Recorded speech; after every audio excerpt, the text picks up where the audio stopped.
The scorching summer sun beat down mercilessly on the dusty main street of Redemption Springs, a small frontier town nestled in the shadow of the imposing Sierra Nevada mountains. Frank Harlow wiped the sweat from his weathered brow as he dismounted his chestnut mare outside the general store. At 45, Frank's face told the story of 2 decades spent in the unforgiving western frontier. Deep lines etched around piercing blue eyes that had seen both beauty and brutality in equal measure. His calloused hands, once steady with a six-shooter during his days as a territorial marshal, now managed a modest cattle ranch just outside town.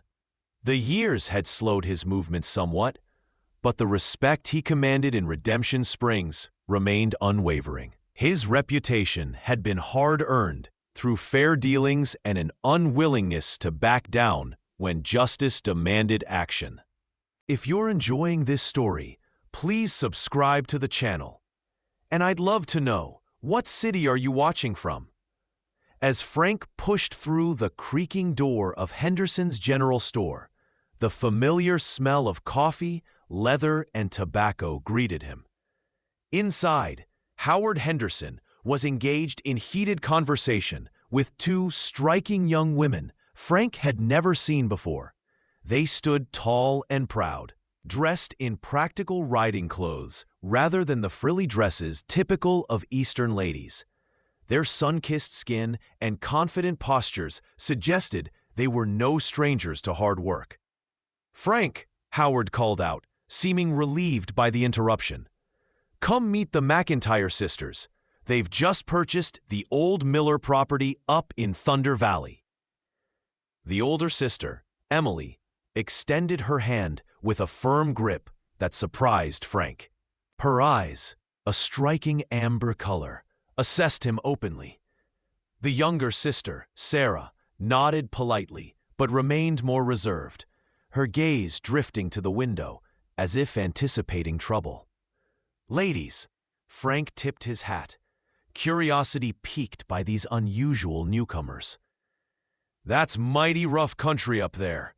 Not many have made it work." Emily McIntyre smiled, revealing a dimple in her left cheek. "We're not many, Mr. Harlow. Our father taught us everything about ranching before he passed. We managed a successful operation in Colorado before coming here." There was something in her tone, a challenge perhaps, that suggested she'd heard this concern from every man in town already. Frank nodded slowly, recognizing the determination in her voice. It was the same stubborn resolve he'd relied on during his own early days in the territory. "Well then, welcome to Redemption Springs. If you need anything, my spread's just east of town." Sarah finally spoke, her voice softer than her sister's, but no less confident. "Actually, Mr. Harlow, we could use some advice about water rights in this region. The deed mentions shared access to Wolf Creek, but we've heard rumors that Marcus Blackwood claims exclusive rights." At the mention of Blackwood's name, the atmosphere in the store shifted perceptibly.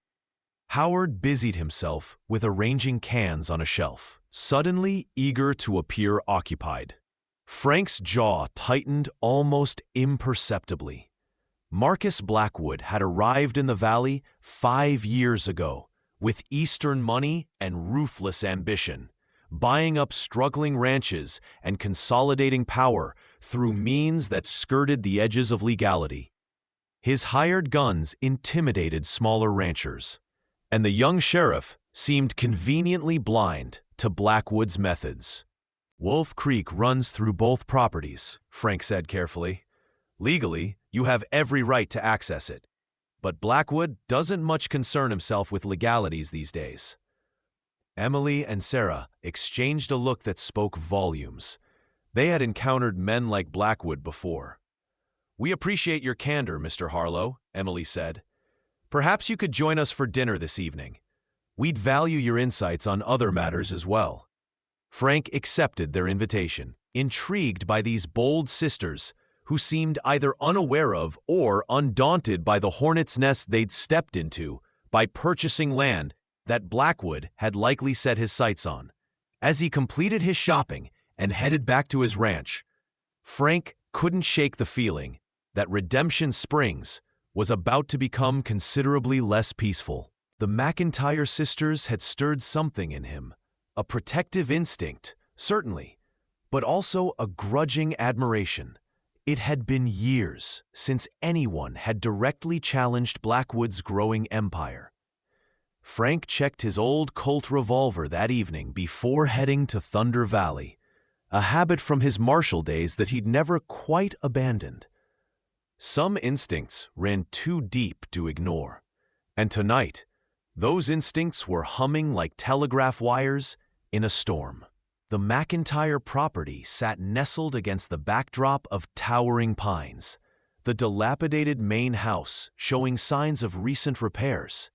Smoke curled invitingly from the chimney as Frank approached, the smell of home cooking carrying on the evening breeze. He noticed immediately that the sisters had already made significant improvements. New fence posts stood along the perimeter, and the barn had fresh boards replacing rotted sections. As he tied his horse to the hitching post, he spotted Sarah chopping wood with practiced efficiency, her axe swinging in perfect arcs. Emily emerged from the house, wiping her hands on an apron. "Right on time, Mr. Harlow," she called. "Sarah's just finishing up, and dinner's nearly ready." Frank removed his hat as he approached. "Looks like you've been working non-stop since arriving," he observed, genuinely impressed by how much they'd accomplished. Inside, the house was modest but welcoming, with a large wooden table dominating the main room. The smell of beef stew and freshly baked bread made Frank realize how long it had been since he'd enjoyed a proper home-cooked meal.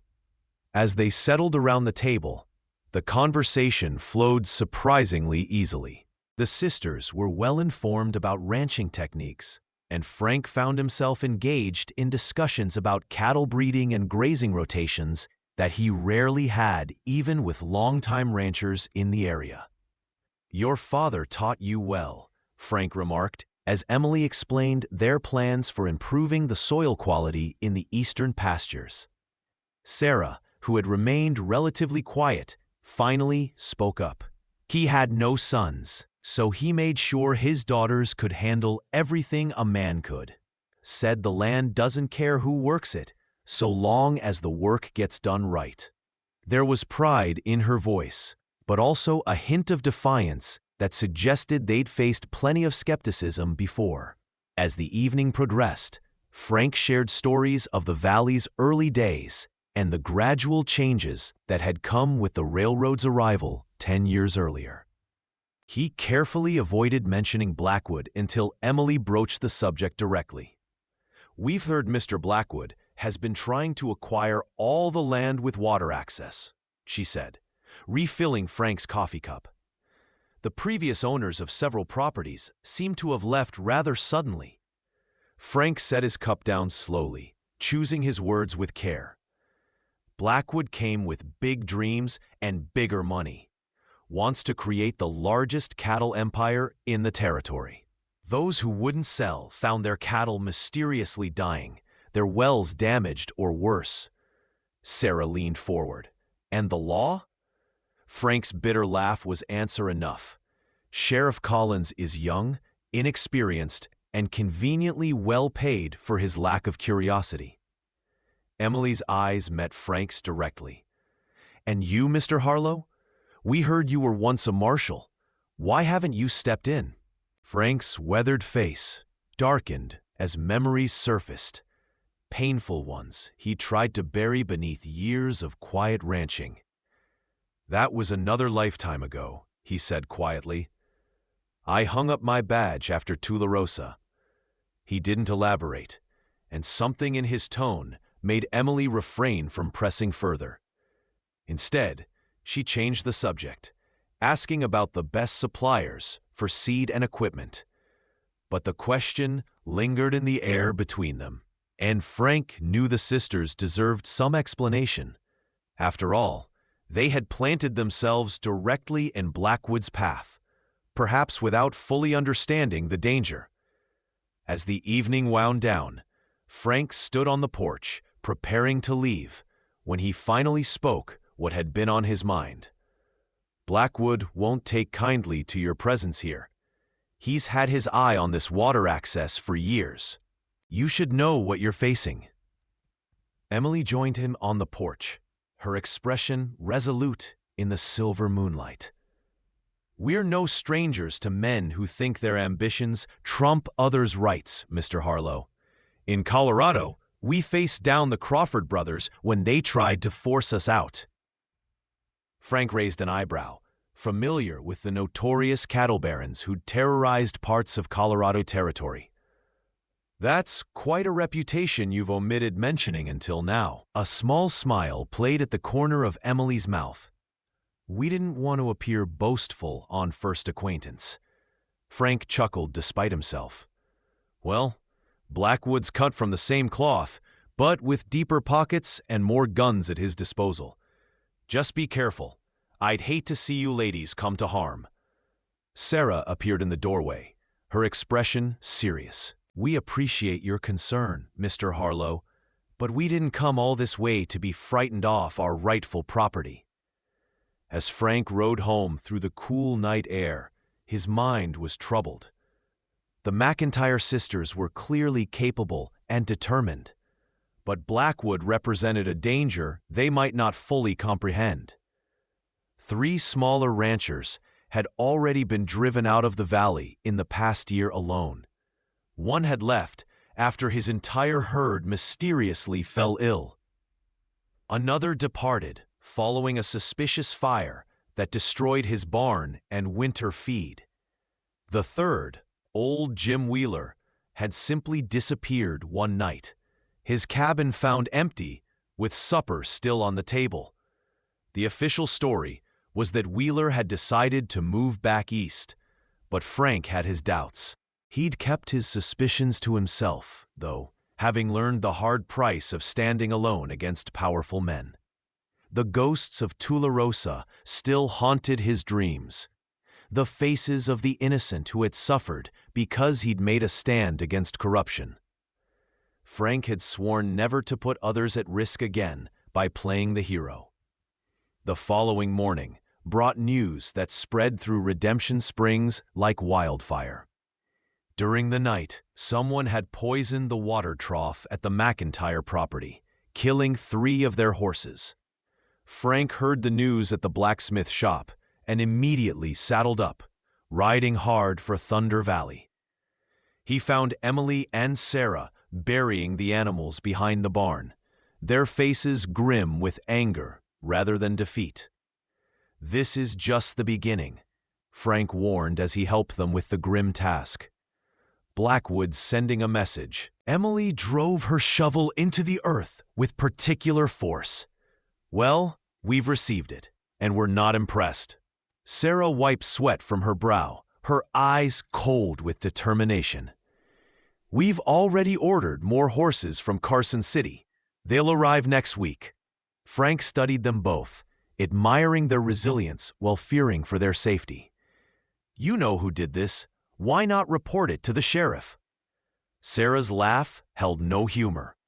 "We did. Sheriff Collins suggested the horses might have eaten poisonous weeds. Said he'd look into it when he has time." Emily placed a comforting hand on her sister's shoulder before turning to Frank. "Mr. Harlow, we understand if you want to distance yourself from our troubles, but we would value any advice you might have on securing our property." There was no plea in her voice, just practical concern. Frank removed his hat, running a hand through his graying hair as he contemplated the situation. 5 years, he'd managed to avoid direct conflict with Blackwood, keeping to himself and watching from the sidelines as the man's influence grew. Now these women, strangers until yesterday, were awakening his long-dormant sense of justice. First thing, move your remaining horses to the upper pasture. Away from any access points where someone could approach unseen, he began, decision made. And I'll help you set up some alarms around the perimeter. Over the next several days, Frank became a regular visitor at the McIntyre Ranch, helping the sisters implement security measures while teaching them about the valley's particular challenges. They were quick learners and hard workers, meeting each setback with determination rather than despair. When Blackwood's men blocked their access to Wolf Creek with fallen trees, Frank showed them how to clear the blockage efficiently.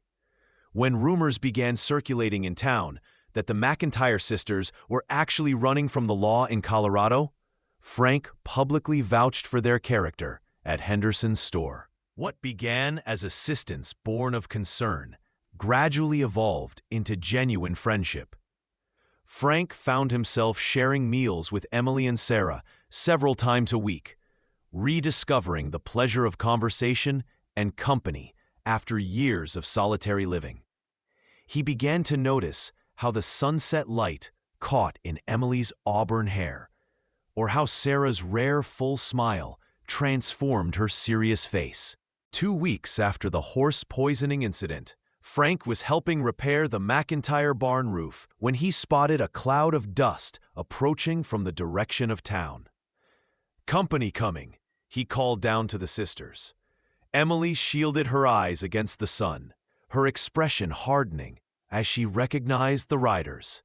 "Blackwood," she said simply, reaching for the rifle that now remained constantly within her reach. Frank climbed down quickly as 5 horsemen approached, Marcus Blackwood leading the procession with his foreman and 3 ranch hands following. Blackwood was an imposing figure, tall and broad-shouldered, with expensive clothes that set him apart from the working ranchers of the valley. His beard was neatly trimmed, and his eyes were calculating as he surveyed the McIntyre property before dismounting with practiced grace. "Ladies," he called, removing his hat in a gesture of courtesy that didn't reach his cold eyes. "I see you've befriended our retired lawman." Frank positioned himself slightly in front of the sisters, not blocking them entirely, but establishing his alliance clearly. "Blackwood," he acknowledged with a curt nod, "what brings you out this way?" The cattle baron's smile was practiced and empty. "Neighborly visit. I don't believe I've properly welcomed the McIntyre sisters to our little community." He turned his attention to Emily and Sarah, who stood their ground with rifles nearby, but not in hand, present but not threatening. "I understand you've experienced some unfortunate incidents since your arrival. The frontier can be unforgiving to the unprepared." Emily stepped forward, her posture straight and proud. "We're finding the land quite welcoming. It's some of the neighbors who seem determined to be unpleasant." The direct accusation hung in the air, but Blackwood merely smiled wider, seemingly appreciative of her boldness. "I actually came with a proposition," Blackwood continued smoothly. "I'm prepared to offer you twice what you paid for this property, cash, immediately available. You could return east in comfort, or perhaps establish yourselves somewhere more suitable for 2 women alone." Sarah's eyes flashed dangerously. "And where might that be, Mr. Blackwood? Perhaps you could enlighten us on the proper place for women like ourselves." Her tone was deceptively sweet, but the challenge was unmistakable. Blackwood's smile tightened almost imperceptibly. "I simply meant somewhere with more amenities, more society. The isolation out here can be wearing on the spirit." Frank watched the exchange silently, noting the positions of Blackwood's men, who had spread out slightly in what could appear casual, but was clearly strategic. His hand drifted closer to his holstered Colt, though he hoped the situation wouldn't escalate to violence. Emily studied Blackwood for a moment before responding. "We appreciate your offer, Mr. Blackwood, but we haven't come all this way to turn around at the first sign of difficulty. This land is ours, legally purchased, and we intend to make it thrive. Blackwood's facade of friendliness slipped momentarily, revealing a flash of the ruthlessness beneath. I admire your spirit, Miss McIntyre, but you should understand that I always acquire what I set my mind to. My offer won't remain open indefinitely. Frank stepped forward then, his voice level but carrying the authority of his former position. I believe the ladies have given you their answer, Blackwood. Perhaps it's time you headed back to your own property. The cattle baron's eyes narrowed as they shifted to Frank. Interesting to see you taking sides, Harlow. I thought you'd learned your lesson about interfering in other people's business. The reference to Frank's past hung in the air like gunsmoke. Blackwood let the implication linger before turning back to his horse. Think about my offer, ladies. The West can be dangerous for those without proper protection. As he mounted, he added with deliberate casualness, ask your friend Harlow about Tularosa sometime. About what happens when one man tries to stand against progress. With that parting shot, Blackwood and his men rode away, leaving a heavy silence in their wake. Emily and Sarah turned questioningly to Frank, whose face had gone pale beneath his tan. What's Tularosa? Sarah asked quietly. Frank turned away, busying himself with the tools they'd been using on the barn. A ghost I'd rather not disturb today, he said finally. Let's finish this roof before sundown. That evening, as they sat around the McIntyre's kitchen table, the sisters finally heard the story of Tularosa. Frank spoke haltingly at first, then with increasing fluidity, as memories long suppressed came flooding back. I was federal marshal in New Mexico Territory, based in Tularosa.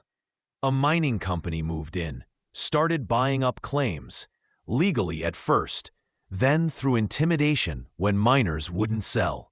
I investigated when complaints came in, found evidence of murder, fraud, bribery of local officials.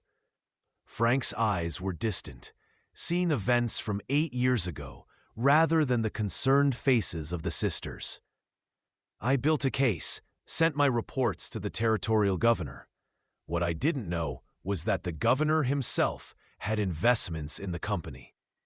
Emily reached across the table, covering Frank's hand with her own. What happened? She asked gently. Frank's voice grew hollow. They came at night, burned the marshal's office with all my evidence. But that wasn't enough. They wanted to make an example. His hand tightened involuntarily around Emily's. They rode to the Martinez farm, good people who'd helped me gather evidence, killed Jose and his oldest son. The rest of the family barely escaped. The silence that followed was profound, broken only by the occasional crack from the fireplace. I found them the next morning, resigned my badge that afternoon. Couldn't protect the innocent, couldn't bring the guilty to justice. What was the point? Sarah's voice was soft when she finally spoke. So you came here to hide? It wasn't a question, and there was no judgment in her tone, only understanding. Frank nodded slowly. Called it retirement. But you're right. I've been hiding. From responsibility, from standing up for what's right. Telling myself it's not my fight anymore. Emily squeezed his hand before releasing it. Everyone deserves peace, Frank. No one would blame you for walking away after something like that. Her eyes, however, told a different story, one that recognized the man she believed him still to be, beneath the layers of caution and regret. Blackwood knows, Frank said after a moment. He's done his research, knows exactly why I've kept my head down all these years. Sarah leaned forward, her expression intense. Does that mean he has something on the governor here too? Connections that make him untouchable? Frank shrugged. Possibly. Or maybe he's just rich enough to buy whatever protection he needs. Either way, the law won't help us. Emily's expression grew determined. Then we'll have to help ourselves. You've been teaching us about this valley, Frank. Now, perhaps we can teach you something about standing your ground. Over the next few weeks, a subtle shift occurred in Redemption Springs. Word spread that Frank Harlow was openly allied with the McIntyre sisters, and this changed calculations throughout the community. Frank had kept to himself for years, but his reputation from before still carried weight. Several smaller ranchers who had been intimidated into silence began visiting the McIntyre property, initially under the pretense of welcoming new neighbors, then increasingly to share information about Blackwood's operations and tactics. Emily proved particularly adept at coalition building, listening to grievances and suggesting practical defensive measures ranchers could take individually and collectively. Sarah, with her sharp mind for details, began mapping patterns of Blackwood's activities, where his men patrolled, which properties they pressured, the timing of incidents. Frank watched with growing admiration as the sisters transformed from potential victims to community leaders. Blackwood's response was predictable in its escalation, but surprisingly ineffective. When his men attempted to divert the creek away from McIntyre land, they found themselves confronted by not just the sisters, but 3 neighboring ranchers as well. When rumors were spread in town questioning the sisters' character, town members who had benefited from Emily's medical knowledge, a skill she'd modestly omitted mentioning initially, rose to their defense. Each attempt at intimidation only served to solidify the growing alliance against Blackwood's methods. Frank found himself reluctantly pushed back into a leadership role, drawing on his lawman's experience to organize night watches and communication systems between the allied ranches. For the first time in years, he felt purposeful, engaged with the community rather than isolated from it. And increasingly, he found his thoughts turning to Emily McIntyre, her courage, her intelligence, and the way her presence made the hard work ahead seem worthwhile. The confrontation they had all been preparing for came sooner than expected. One morning in late August, a rider arrived at the McIntyre ranch with news that Blackwood had brought in a dozen hired guns from Denver. They were currently assembled at his ranch, presumably preparing for some significant action. Frank, who had taken to spending nights in the McIntyre barn to provide security, immediately sent word to their allies through a predetermined signal system. 3 rifle shots, fired in rapid succession, repeated at each property to spread the alarm across the valley. By mid-afternoon, 14 men and women had gathered at the McIntyre ranch, grimly determined but anxious about what lay ahead. Frank addressed them from the porch, Emily and Sarah flanking him like lieutenants. Blackwood's making his move, he stated plainly. He thinks numbers and firepower will win the day, but we have something more important. We're fighting for our homes, our livelihoods, everything we've built here.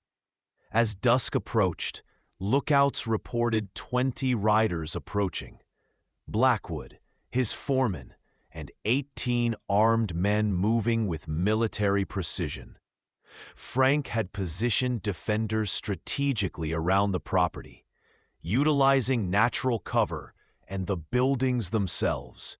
The McIntyre sisters refused to take shelter, insisting on standing visibly on their porch as the riders approached. Frank stood beside them, his old marshal's badge pinned to his vest, a symbolic gesture that carried significant weight. Blackwood reined in 50 yards from the house, surveying the scene with evident surprise at the number of defenders visible. "This is a private matter between myself and the McIntyre sisters," he called out. "The rest of you would be wise to return to your homes." Emily stepped forward, her voice carrying clearly in the evening air. "There are no private matters when it comes to justice, Mr. Blackwood. Your threats and intimidation affect everyone in this valley."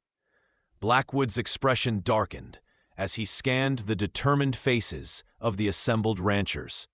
"You're making a mistake following Harlow's lead. Ask him how many died in Tularosa because of his righteous stand." Frank felt a momentary flash of the old shame and doubt, but Emily's steady presence beside him helped him find his voice. "I've lived with Tularosa every day for 8 years, Blackwood. The mistake wasn't standing up for what's right. It was standing alone. That's not happening here." He gestured to the united front of ranchers. "The people of this valley are drawing a line. Your money doesn't entitle you to break the law or steal what belongs to others." Blackwood's foreman leaned in, whispering something in his employer's ear. The cattle baron's expression flickered with uncertainty as he reassessed the situation. The determined defenders, the strategic positions they'd taken, the unity that had formed against him. For a tense moment, it seemed violence was inevitable. Blackwood's hired guns shifted restlessly, hands near their weapons.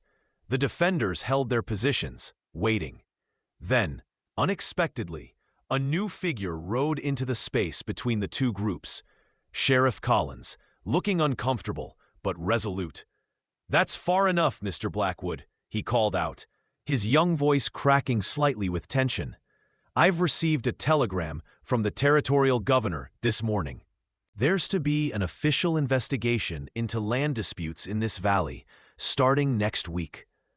A murmur ran through both groups at this unexpected development. Frank caught Emily's eye, seeing his own surprise mirrored there.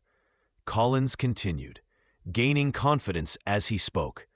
"All property boundaries and water rights are to remain as currently documented until the investigation concludes. Any attempts to alter them will be considered federal offenses." Blackwood's face contorted with barely controlled rage. "This is absurd. On whose authority?" Collins interrupted, a first for the typically deferential young sheriff. "The governor himself, sir. It seems some concerning reports have reached his office." The sheriff glanced briefly toward Frank and the McIntyre sisters. "Reports with substantial evidence attached." Emily stepped forward, a small smile playing at her lips. "Perhaps I should have mentioned, Mr. Blackwood, that before coming west, I worked as a legal secretary in Boston. I understand precisely how to document crimes and present evidence to proper authorities," Sarah added coolly, "and I have a particular talent for detailed correspondence. We've been quite busy during our evenings these past weeks." Blackwood's glare could have melted iron as the implications became clear. While building their alliance locally, the sisters had simultaneously been building a case against him at the territorial level. "This isn't over," Blackwood growled, but the threat sounded hollow even to his own men, several of whom exchanged uneasy glances. Being hired guns was one thing. Defying a federal investigation was quite another. The cattle baron yanked his horse around. "Mount up," he barked to his men, and the group retreated in a cloud of dust and wounded pride. As they disappeared down the road, a cheer went up from the assembled ranchers. Sheriff Collins approached the porch, looking both relieved and somewhat sheepish. "Miss McIntyre," he addressed Emily with newfound respect, "I'd appreciate a copy of whatever evidence you sent to the governor. Seems I have some catching up to do." Emily nodded graciously. "Of course, Sheriff. And perhaps this marks a new chapter for law enforcement in Redemption Springs." The young man straightened in his saddle. "Yes, ma'am, I believe it does." As the impromptu celebration began among the ranchers, Frank found a moment alone with Emily near the barn. "Legal secretary?" he asked with an admiring smile. "You neglected to mention that particular skill." Emily shrugged, her eyes twinkling. "A woman must keep some mysteries, Mr. Harlow." Her expression grew more serious. "Besides, I wasn't certain you were ready to stand with us until recently. Your ghosts from Tularosa still haunted you." Frank nodded slowly, acknowledging the truth in her words. "They still do, in some ways. But you and Sarah helped me remember something important, that backing down from injustice doesn't protect anyone in the long run."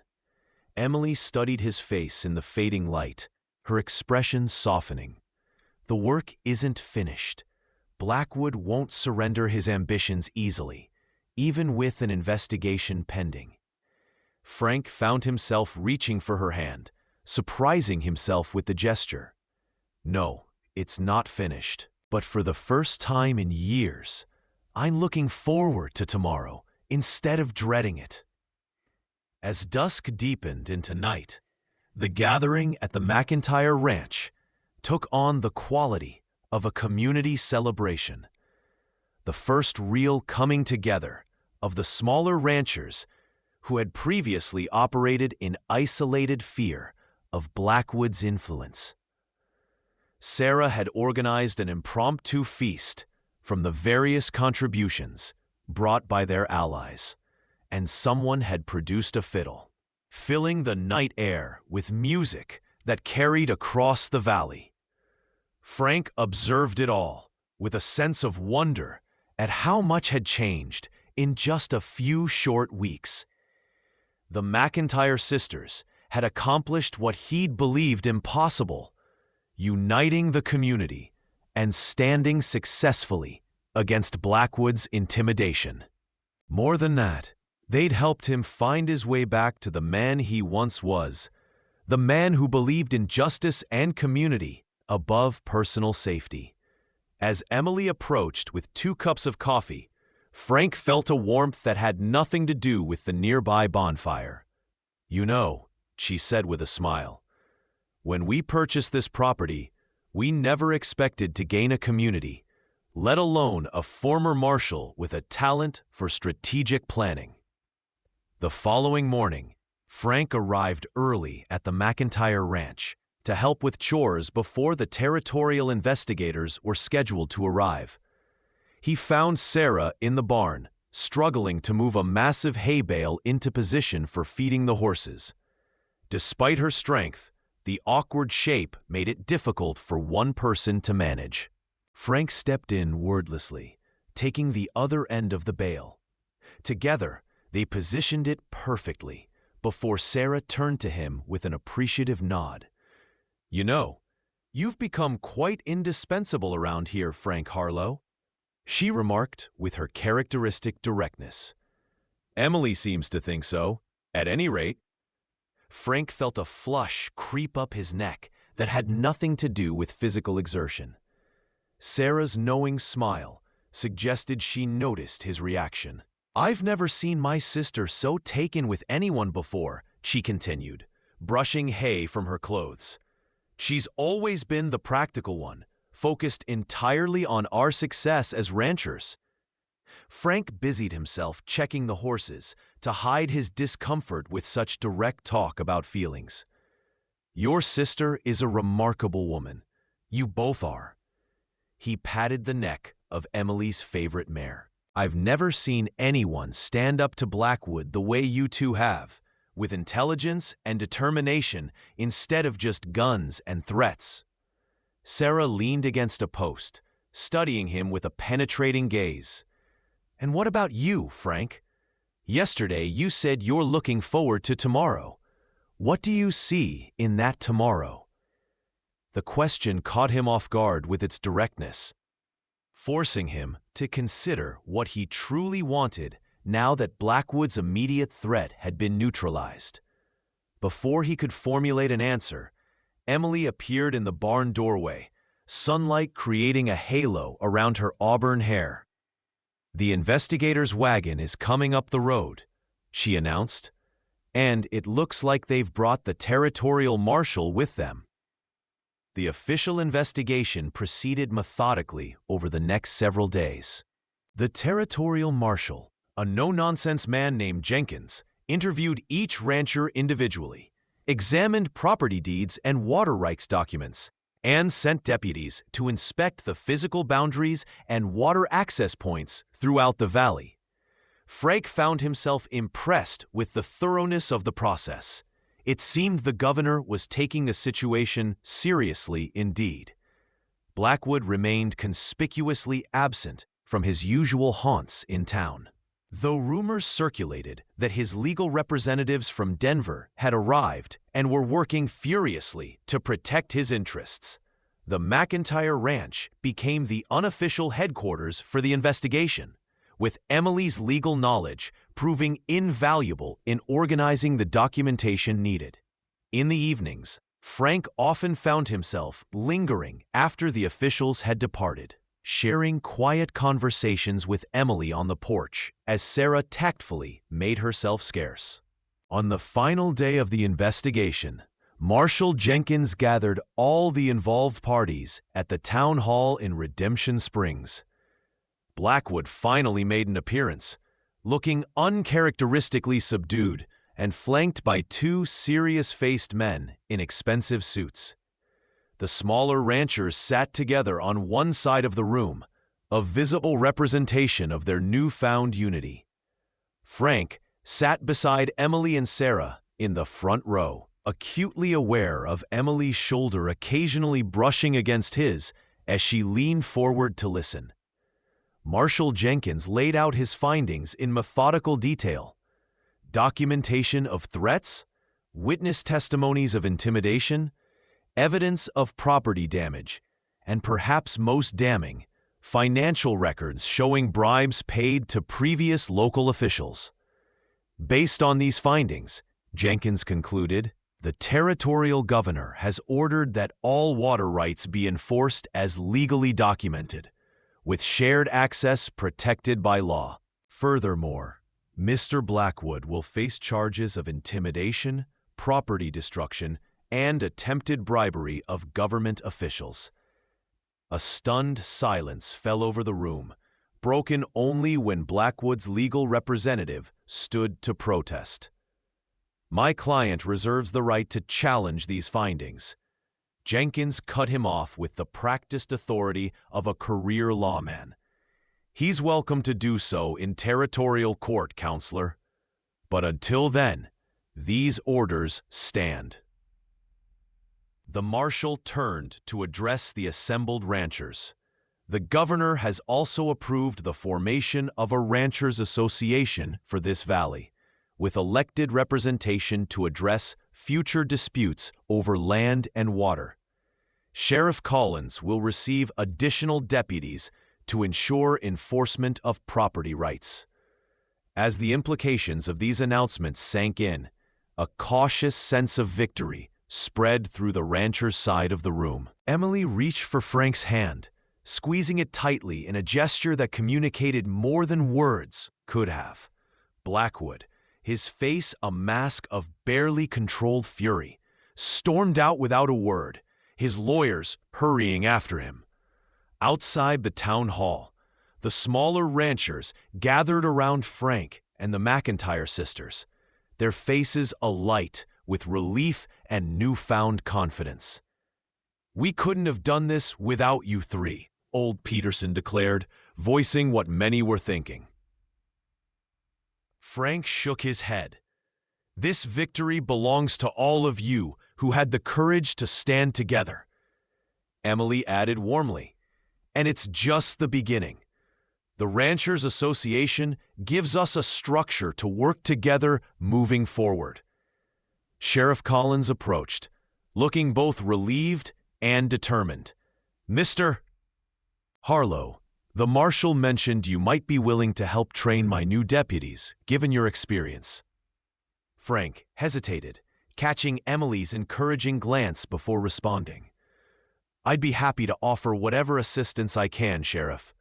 The young lawman nodded gratefully before turning to Emily and Sarah.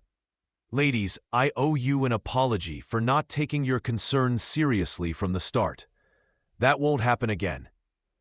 As the crowd dispersed, Sarah suddenly laughed, drawing curious looks from Frank and Emily. "Remember what Father used to say?" she asked her sister. "Sometimes it takes a storm to clear the air and show you what was already there." Emily smiled at the memory. He was right, as usual. She turned to Frank, her expression growing more serious. "What about you, Frank? What will you do now that the storm has passed?" The question echoed Sarah's from days earlier, but now Frank found he had an answer forming. "I've been thinking about that," he said slowly. "My place is too big for one man. Always has been, truth be told." He looked between the sisters, suddenly uncharacteristically nervous. "I was wondering if you might consider a partnership, combining our operations. Your Thunder Valley property has the water, but my eastern pastures have better winter grazing." The practical suggestion hung in the air, its deeper implications clear to all three of them. Sarah suppressed a smile as she watched her sister and Frank dance around what was really being discussed. "A sound business proposition?" she said with exaggerated seriousness. "Though I imagine Emily would want to review the details thoroughly." Emily shot her sister a warning glance before turning back to Frank. "It's certainly worth discussing," she said carefully. "Perhaps over dinner at your ranch. I'd like to see this winter grazing you speak so highly of."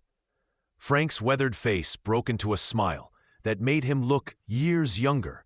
"I'd like that very much." Sarah shook her head at their formality. "While you two inspect the winter grazing, I'll begin drafting papers for the Ranchers Association. Someone around here should focus on business." Her teasing broke the tension, and all three laughed as they walked toward their horses. The future suddenly full of possibilities none of them had imagined when the McIntyre sisters first arrived in Redemption Springs. 6 months later, as spring brought new life to the valley, Frank stood in the newly expanded barn on what was now the combined Harlow-McIntyre Ranch. The winter had been productive, not just in terms of ranch improvements, but in the deepening of relationships. The Ranchers Association had successfully weathered its first challenges, establishing fair practices that benefited everyone in the valley. Blackwood had eventually sold his holdings and returned east. Unable to maintain his power once his methods were exposed, Sheriff Collins had grown into his role with Frank's mentoring, becoming the fair and effective lawman the community needed. And most significantly, for Frank personally, his friendship with Emily had blossomed into something much deeper. As he finished repairing a broken bridle, he heard feminine laughter approaching the barn. Emily and Sarah entered, carrying a basket of fresh bread from town. "Hard at work as usual," Emily observed with a warm smile that still made Frank's heart beat faster. She set the basket down and moved to his side, studying his handiwork. "Mrs. Henderson says the whole town's talking about the improvements to the ranch since our partnership began." Frank set aside the bridle, turning to face her. "Well, we have been rather productive." His tone carried meanings beyond ranch business, bringing a blush to Emily's cheeks that delighted him. Sarah rolled her eyes good-naturedly at their exchange. "If you two are finished with your subtle remarks, I need help unloading the supplies from town. The lumber for the new corral arrived." Frank nodded, but before heading outside, he impulsively pulled Emily close and kissed her, a liberty he still marveled at being permitted. Sarah laughed as she turned to leave. "You lasted longer than the mountain giant ever did," she teased over her shoulder. Frank pulled back, confusion written across his face. "Mountain giant?" Emily laughed at his bewilderment. "It's an old family joke. Sarah and I had a suitor back in Colorado, a huge man who worked timber in the mountains. He claimed no one could outlast him at any task. Her eyes twinkled with mischief. He lasted exactly 2 weeks trying to keep up with our ranch work before declaring us unnatural women and stomping off. Sarah called from outside, and Frank here has managed 6 months without running away. Frank chuckled, pulling Emily back into his embrace. And I don't plan on going anywhere. As they walked out into the spring sunshine together, Frank reflected on the unexpected turn his life had taken. From a lonely existence haunted by past failures to this rich new beginning, all because 2 determined sisters had refused to be intimidated, and it helped him remember the man he truly was. Justice had returned to the valley, but more importantly, purpose and love had returned to his life. As the ranch continued to flourish under their combined care, the story of how the McIntyre sisters and a retired marshal had stood against corruption became something of a legend in Redemption Springs. Travelers passing through would often hear various versions of the tale in the town saloon, some exaggerated, some understated, but all capturing the essential truth that courage, determination, and unity could overcome even the most entrenched power. And if anyone asked Frank Harlow about his part in the events, he would simply smile and say that sometimes the bravest people were not those who never knew fear, but those who faced it daily and continued forward anyway.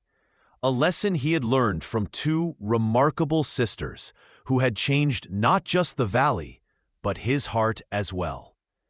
If you like this story, please like this video, subscribe to the channel, and share your impressions of this story in the comments. To listen to the next story, click on the box on the left. That was the perfect tone.